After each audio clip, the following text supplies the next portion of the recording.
السلام علیکم ورحمۃ اللہ وبرکاتہ۔ ان الحمد للہ نحمده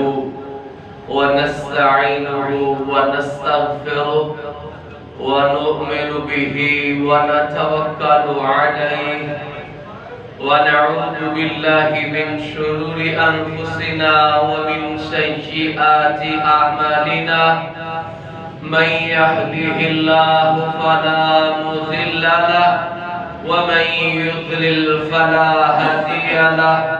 واشهد ان لا اله الا الله واشهد ان محمدا عبده ورسوله اللهم صل على محمد وعلى آل محمد كما صليت على إبراهيم وعلى آل إبراهيم إنك حميد مجيد اللهم بارك على محمد وعلى آل محمد كما باركت على إبراهيم وعلى آل إبراهيم إنك حميد مجيد أما بعد فإن خير أحسن الحديث كتاب الله وخير الهدي هدي محمد صلى الله عليه وسلم وشر الأمور محدثاتها وكل محدثة بدعة وكل بدعة ضلالة وكل ضلالة في النار أعوذ بالله السميع العليم من الشيطان الرجيم يا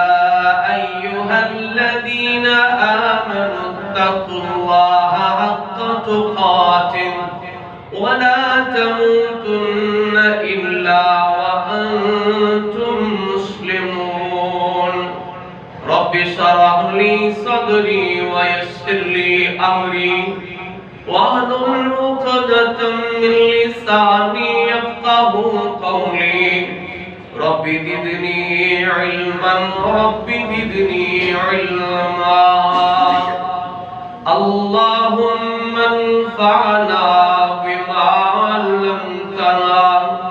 وعلمنا ما ينفعنا وزدنا علما۔ ہر قسم کی تعریفات اللہ رب العالمین کی ذات بابرکات کے لیے ہے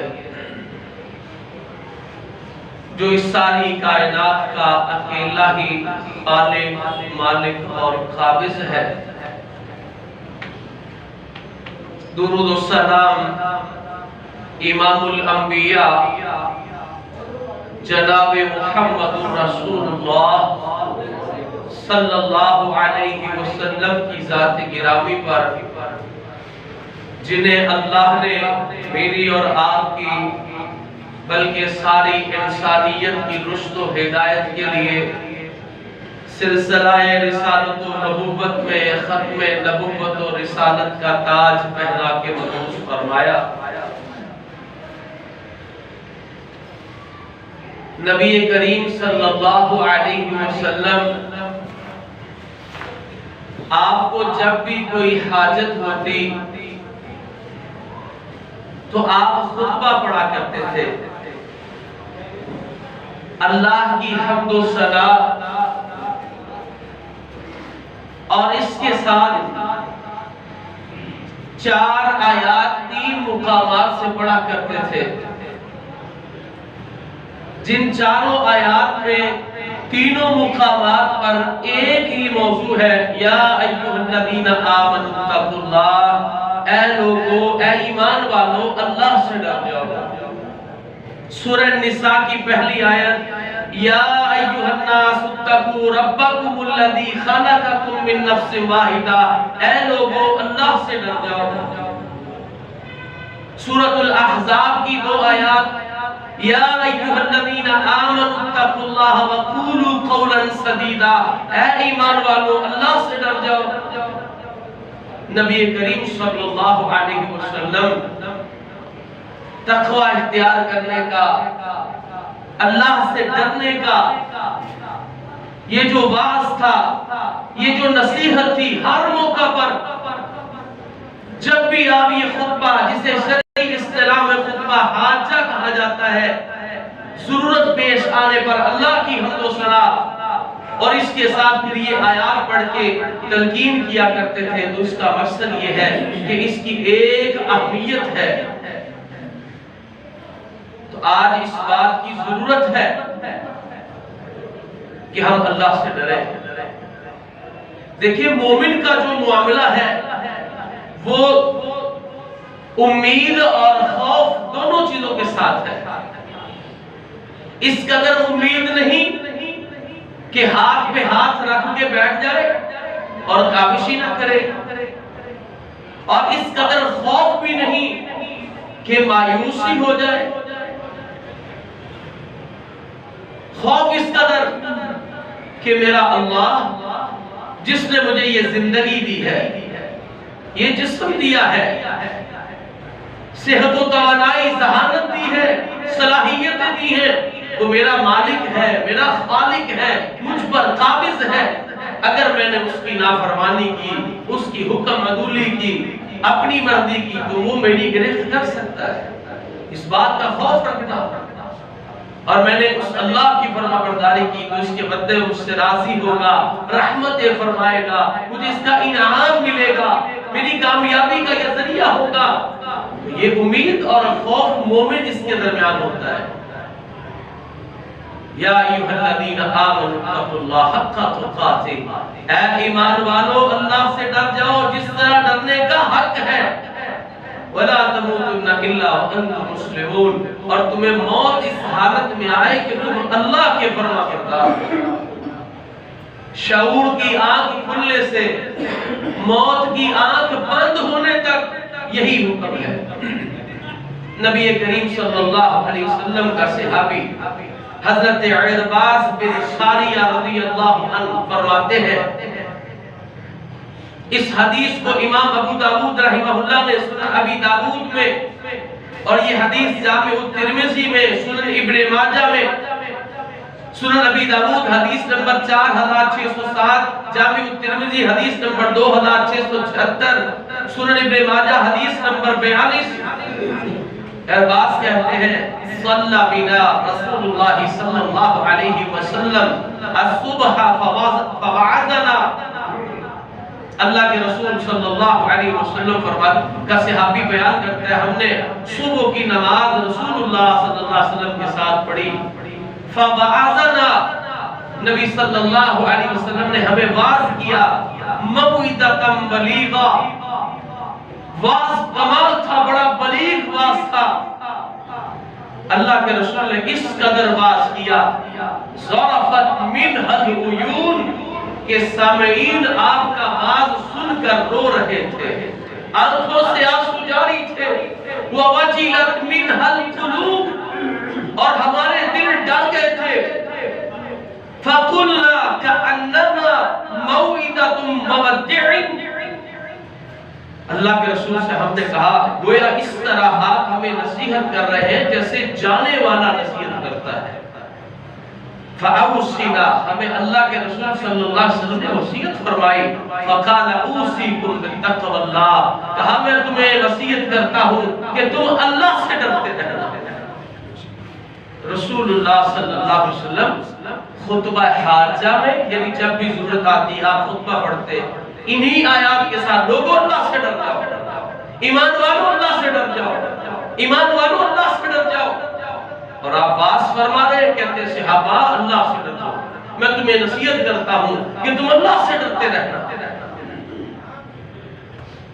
آپ دیکھیے ایک ڈر جو ہے نا جی، ڈر یہ بنیاد ہوتی ہے کسی بھی چیز کی احتیاط کی۔ یہ حالیہ 2 سالوں میں 2 خوف ہمارے اوپر اچھی طرح مسلط ہے، یعنی دماغوں میں سرایت کی ہوئے ہے۔ امید ہے کہ اگر آپ کو یہ بات سمجھ آ رہی ہو تو اتفاق کریں گے۔ ایک ڈر بیماری کا،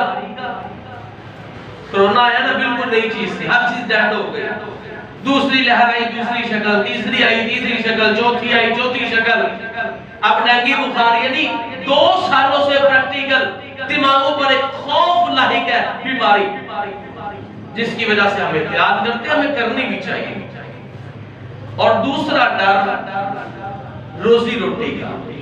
چونکہ حالات خراب ہوئے، رزق کی تنگیاں ہوئی، کاروباری نقصانات ہوئے، تو ہمیشہ دماغ میں یہ سوار ہے پتہ نہیں کیا ہوگا۔ تو اب 2 ڈر جب دماغ پہ سوار ہوئے نا پریکٹیکلی، بیماری سے ہم نے احتیاط شروع کر دی، اور کاروبار روزی روٹی کے حوالے سے ہم نے اس کے متبادل راستے، اس کے اہتمام جو کسی کے پاس ہم نے کیا۔ مجھے جو اس بات سے سمجھ آئی کہ یہ جو اللہ کے رسول صلی اللہ علیہ وسلم مجھے اور آپ کو اللہ سے ڈرنے کا حکم دے رہے ہیں نا، تو اس میں سب سے بڑی بنیادی وجہ یہ ہے کہ انسان اللہ کی بغاوتوں سے بچے گا، اس کی نافرمانیوں سے بچے گا، اس کی ناراضگی سے بچے گا۔ کچھ لوگوں کا یہ خیال ہوتا ہے کہ مولوی صاحب ڈرانے ہی دیا کرو، اگئی دنیا نہیں ہوتی، ڈرایا کرو بات کسی کا۔ تو میں یہ ابتدا میں اس لیے گزارش کر چکا ہوں، مومن کا معاملہ ہمیشہ امید اور خوف دونوں کے ساتھ ہوتا ہے۔ میں آپ کو ایک مثال پیش کرتا ہوں، اور یہ میں نے مثال کافی دفعہ اور اللہ کی توفیق سے کئی جگہ پر دی ہے۔ دیکھیں میرا اور آپ کا ایمان ہے کہ اللہ رزاق ہے، کیوں جی ہے نا، 100% ایمان ہے کہ اللہ رزاق ہے، اور ہم اس کے اس رزاق ہونے میں کسی دوسرے کو شریک بھی نہیں کرتے الحمدللہ۔ ہمارا یہ ایمان ہے ساری دنیا مل جائے کہ کسی بندے سے کوئی چیز چھیننی ہے، اور اگر اللہ نہ چاہے تو کوئی چھین سکتا نہیں ہے، اور اگر ساری دنیا چاہے کہ ہم اسے فائدہ دیں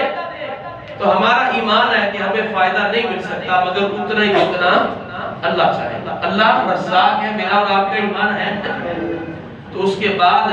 کبھی میں نے یا آپ نے صبح گھر میں سوئے رہے، دکان ہی نہ کھولے، اپنی جاب پہ ہی نہ جائیں، اپنا کام کاج ہی نہ کریں، کوئی پوچھے کیا ہوا جی، نہیں جی اللہ رزاق ہے، کبھی کیا اس طرح ہم نے کمائے گا نہیں تو کھائے گا کچھ؟ پھر تو قرآنی آیات بھی پیش کرتے ہیں، لیس الانسان الا ما سعی، جتنی کوشش کرو گے اتنا ہی ہے تمہارے لیے، جی محنت کرو۔ اچھا ہم نے پہچانا کہ اللہ رزاق ہے، لیکن اس کو رزاق مانا کہ ہم حجت پوری کریں گے رزق وہ دے گا، ایسے ہی ہے۔ تو پھر ہم کیوں بھول گئے، ہمیں کیوں غلط فہمی ہو گئی کہ اللہ غفور الرحیم ہے، ارحم الراحمین ہے، لیکن اس کی رحمت کو حاصل کرنے کے لیے، اس سے درگزر کو حاصل کرنے کے لیے، اس کی معافی کو حاصل کرنے کے لیے کیوں اذان ہوتی ہے، میرے کان میں آواز پہنچتی ہے، میں کیوں اپنا کام چھوڑ کے مسجد میں نہیں جاتا؟ اس وقت سمجھائے تو کہتے کوئی بات نہیں جی اللہ غفور الرحیم ہے،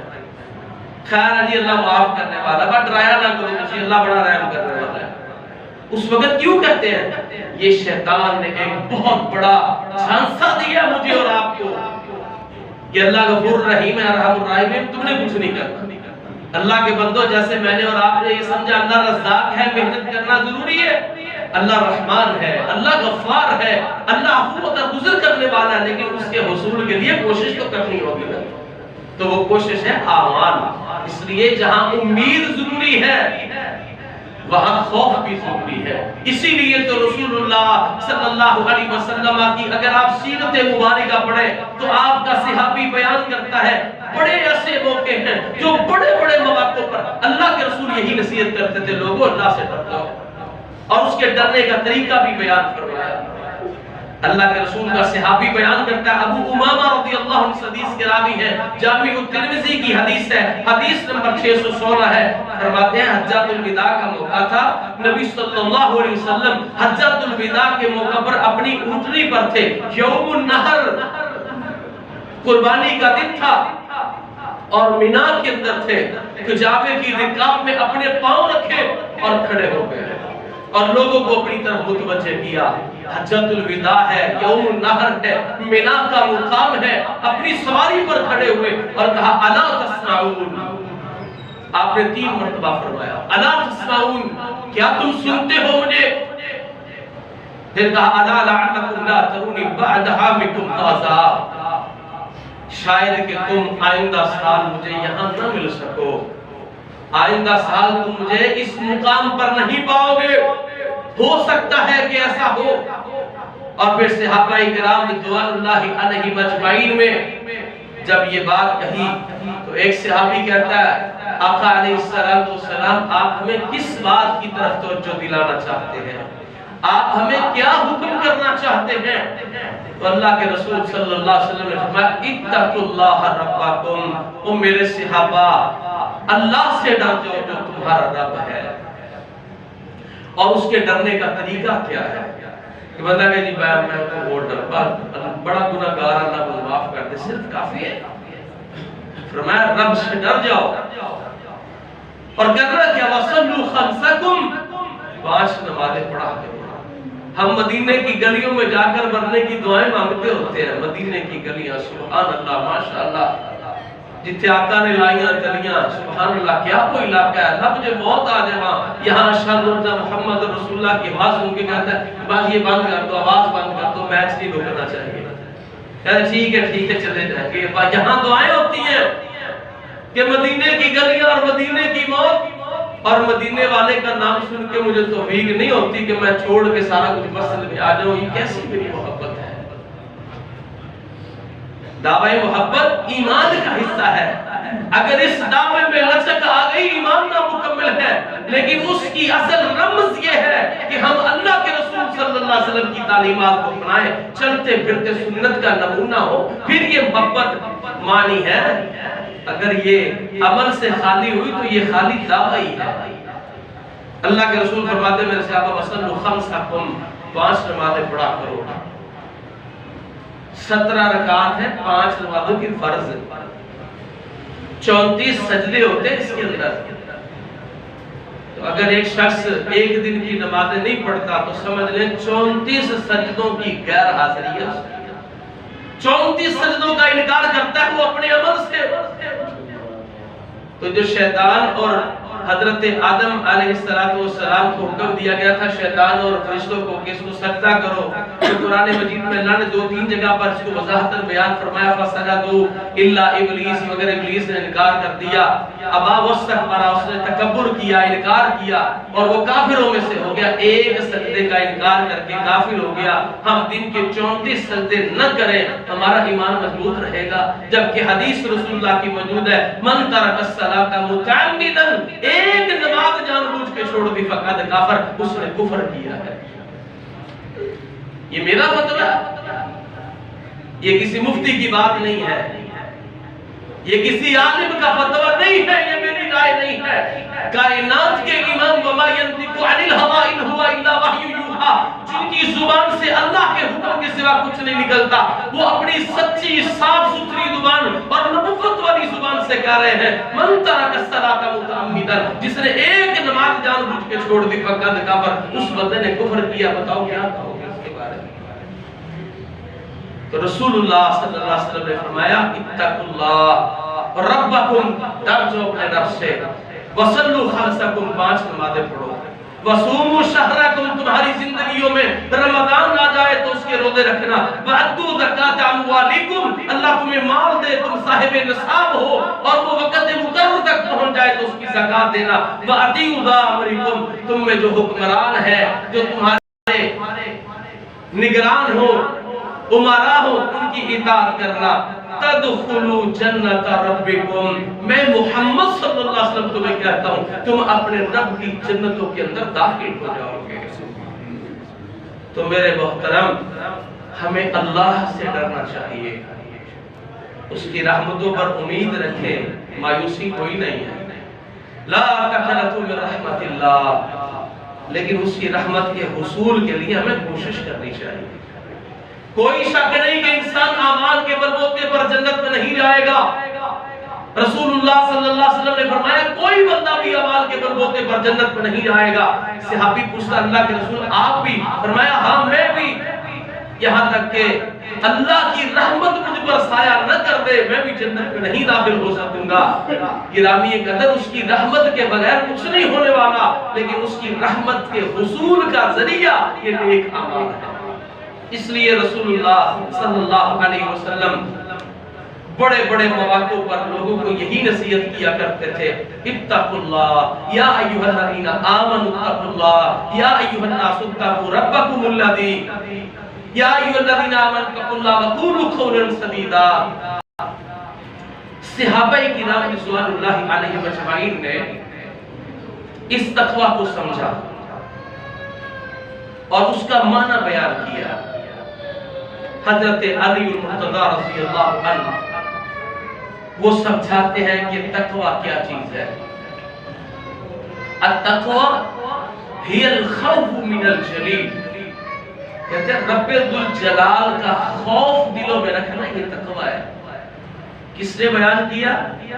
جنہوں نے علم براہ راست کائنات کے امام جناب محمد رسول اللہ سے سیکھا تھا صلی اللہ علیہ وسلم۔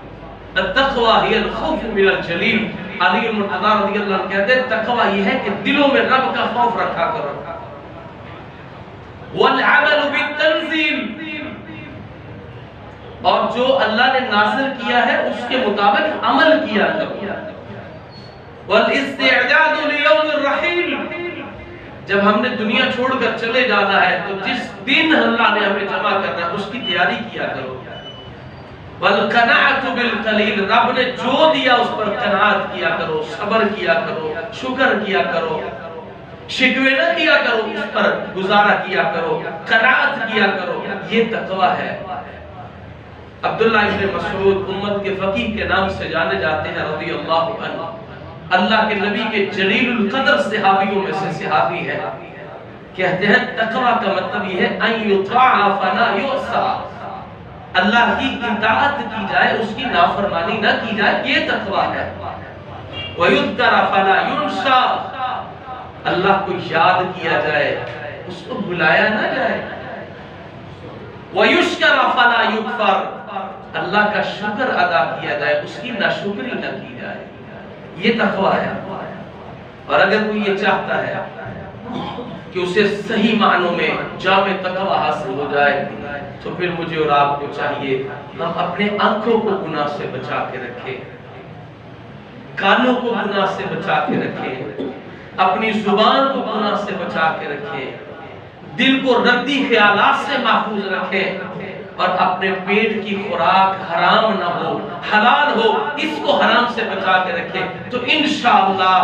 ایسا شخص جو اپنے آنکھوں کی حفاظت کرتا ہے، کان کی حفاظت کرتا ہے، زبان کی کرتا ہے، دل کو صاف رکھتا ہے، اس کی خوراک پاک ہے، انشاءاللہ اس کو جامع تقوی نصیب ہو جائے گا۔ تو میری خطبہ میں یہی گزارش تھی،